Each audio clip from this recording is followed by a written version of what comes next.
রাফা, এই নামটি কিছুদিন আগে পর্যন্ত ফিলিস্তিনবাসীর কাছে ছিল জীবনের প্রতিচ্ছবি। কিন্তু আজ যদি সেই রাফার দিকে তাকাই, তাহলে দেখতে পাবো কবরের স্তব্ধতা।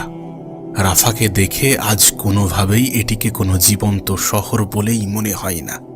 মনে হয় যেন ধ্বংসস্তূপের উপরে দাঁড়িয়ে থাকা এক পোড়া মিনার। তথাকথিত সভ্যতার জগতে যখন আমরা নিজেদেরকে খুব মডার্ন, খুব আধুনিক মনে করি, তখন একটানা বোমা, আগুন এবং কান্নার শব্দেও পুরো বিশ্ব নিশ্চুপ। গাজার লাইফলাইন নামে পরিচিত রাফা আজ সম্পূর্ণ নিশ্চুপ হয়ে গেছে, নিস্তব্ধ হয়ে গেছে, নিশ্চিহ্ন হয়ে গেছে। আজ সেখানে কোনো জীবন্ত মানুষ থাকার মতো পরিস্থিতিই নেই। রাফার বুকে আশ্রয় নেওয়া হাজার হাজার নিষ্পাপ শিশুদের কান্না থেমে গেছে। শেষ হয়ে গেছে সন্তান হারা মায়ের চোখের পানি। নিশ্চয়ই ইতিহাসের পাতায় লেখা থাকবে পারমাণবিক শক্তিধর সেই সকল ইসলামিক দেশগুলির কথা, যারা গাজার ফুলের মতো শিশুদের রক্ষার জন্য কিছুই করেনি। এমনটা নয় যে তাদের হাতে কোনো ক্ষমতা ছিল না, এমনটা নয় যে তারা আর্থিকভাবে পঙ্গু। মিশরের বুক চিরে বয়ে গেছে নীল নদ, অথচ তার পাশেই গাজার নিষ্পাপ শিশুরা তীব্র তৃষ্ণায় কেঁদেছে। তেলের সাগরে ভেসে থাকা মুসলিমদের বিলাসী সাম্রাজ্য ছিল, কিন্তু গাজার অ্যাম্বুলেন্সগুলো তেলের অভাবে দাঁড়িয়েছিল নিঃশব্দে। গোটা বিশ্বের মুসলমানদের কাছেই ছিল 50 লাখেরও বেশি সৈন্য, ছিল ট্যাঙ্ক, ক্ষেপণাস্ত্র, যুদ্ধবিমান, স্যাটেলাইট, আধুনিক সব প্রযুক্তি। কিন্তু এত কিছুর পরেও গাজার দিকে কেউ ফিরেও তাকায়নি।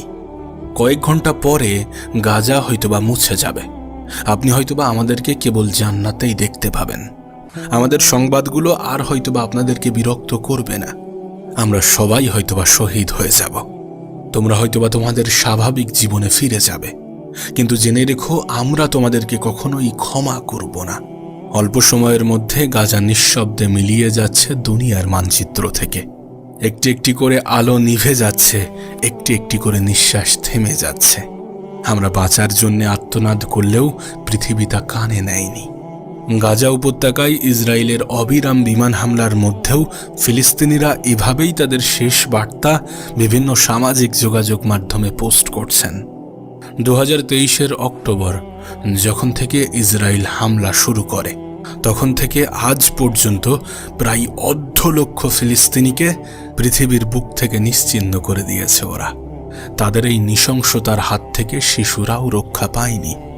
গাজাবাসীরা মনে করছেন ইসরায়েলের উদ্দেশ্য গাজার উত্তর এবং দক্ষিণ প্রান্ত সম্পূর্ণরূপে জনশূন্য করে দেওয়া। তবে যদি এইভাবেই চলতে থাকে, তাহলে হয়তোবা আর কিছুদিনের মধ্যেই গাজার অস্তিত্ব সম্পূর্ণরূপে মুছে যাবে। একবার ভেবে দেখুন, কত সন্তান বাবা মা হারা, কত বাবা মা সন্তান হারা।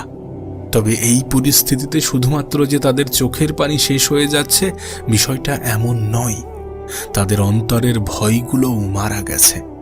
তাদের মধ্যে অনেকেই সবকিছু থেকে নিঃস্ব হওয়ার পরে শুধুমাত্র এই জন্যেই বেঁচে আছে যে কখন ইসরায়েলের কোনো বোমা আসবে এবং সে শহীদ হয়ে যাবে।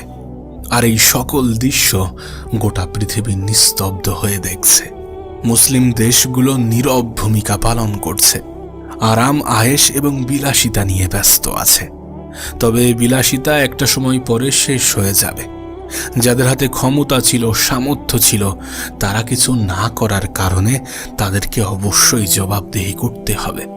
তবে যদি এভাবেই চলতে থাকে, তাহলে শুধুমাত্র রাফা নয়, বরং সম্পূর্ণ গাজাটাই পৃথিবীর মানচিত্র থেকে মুছে যাবে।